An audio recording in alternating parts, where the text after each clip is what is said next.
What is going on, my friends, and welcome back to another video on the channel. In today's video, we are going over Polygon Matic as it is making an absolutely crucial move right now, a very important move that I think will have a lot of implications for the next few weeks, and who knows, maybe even possibly the next few months. So let's go ahead and let's skip all the BS, let's skip the fluff, let's get right into the good stuff here. Okay, so what we know is that we've been tracking Polygon Matic since December 25th, right on Christmas, in this constant downtrend. We entered into this descending triangle at that point, and since then it has been pretty much nothing but correction. Now, realistically, knowing how well Matic has done over the last year, it was no surprise to see it enter into a state of kind of consolidation slash boringness slash downtrend, right? That's kind of just what happens whenever you see these gains from, say, for example, July to December of over 400, 300, 400%, okay? It's gonna see things like this. But the whole goal at this point is to start to track at what given point does that stop? At what given point do we start to continue the momentum in which we had back here? And I think we are at a point that says that this may very well be the beginning of the next phase for Matic, in which we do start to look for some more growth back to the upside. Now, what we know as well is that whenever we start to see the price coming back down on a macro sense, let's get rid of this line, let's get rid of this line here and this line here. What we know is that typically speaking, Polygon Matic will come back to its 0.618 to 0.786 Fibonacci retracement zone, and that is the point in which it will decide whether or not we're going to continue to the upside or whether or not it's going to continue into a much stronger push towards the downside. And as you can see is that if we just simply draw our Fibonacci from our most macro swing low, which was back here on October to September of 2021, all the way up to that Christmas high, you guys can see that we have now come back down directly into this zone and have established support at this level and are looking to continue back to the top side. So it does seem to me at this point that, considering the fact that we are in this key zone of support while also retesting the top side of this resistance, it tells me that we very possibly could be looking at the final establishment of support before seeing that continuation towards the top side, especially if market conditions do allow. Now, one thing we have to pay attention to at this point is going to be the level in which we are at right now, which is about $1.53. $1.53 has many implications right now of where the price is going to go. Let's talk about three of them.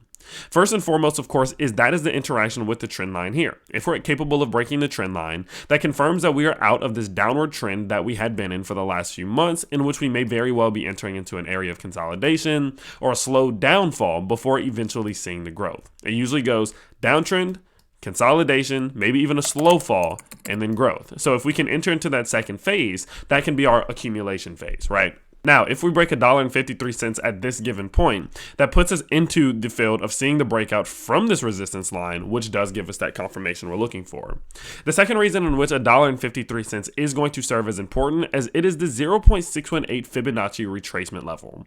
Now, again, as you guys know, this is the level in which we do usually come back to retrace to. And if we can get out of that level, it sort of confirms like, hey, we bounced off of it, we saw the wick into it, we established support, we got out of it. That says that we didn't flip this previous level of support, as you can see back here, into a new level of resistance, and now we very possibly are looking at growth towards the upside. So that's a Fibonacci confirmation. And then last but not least, if we look for a structural confirmation, you guys can see that clearing $1.53 to $1.54, more like $1.54 in this example, actually gives us a breakout of what could be considered something of a leaning inverse head and shoulders here, in which we have the left shoulder, we have the head, and we have the right shoulder. And in this example, if we were to clear this neckline right here, as you can see, we put in these 2 points, that is going to be the confirmation of a structural breakout, in which has a breakout target of, if we take the depth from the neckline down to the bottom of the head, it has a breakout target back up towards $1.79, all of which is absolutely fantastic if we're capable of breaking this $1.53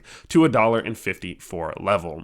So although we are seeing a fantastic move from Matic right now, we have not made the final move in which we need to. So be on the lookout to see if Matic can start to get closes at $1.54 or $1.55 just to make it safe.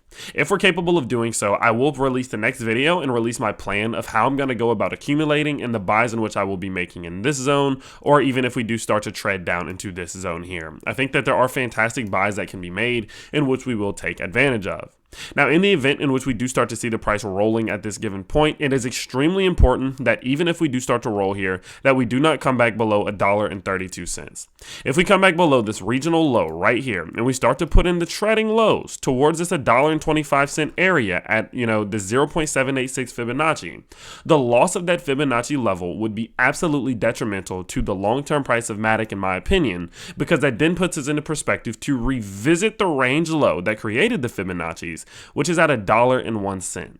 And considering the fact that on the weekly time frames, remember we're looking at the weeklies now, on the weekly time frames, we've been tracking this case of bullish divergence in which we've seen, let's clear this off just for the example here, in which we've seen the low, the higher low, and the lower low.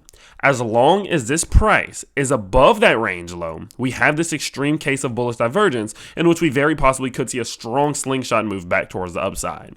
But if we start to come back down, lose that macro Fibonacci level, and then retrace to this range low and put in the lower low here, it cancels out the thought of having this bullish divergence, as at that point we would have a lower low and a lower low. And then it starts to look like it's going to take much longer for Matic to see some growth. So do be on the lookout, okay, that if any given point we do start to roll here, we need to stay back above $1.32, put in the higher low, and come back to retest this zone. We got to get from the retracement line, we have to get back above the resistance level, and we have to get back above this inverse head and shoulders neckline sitting around $1.53 to $1.54.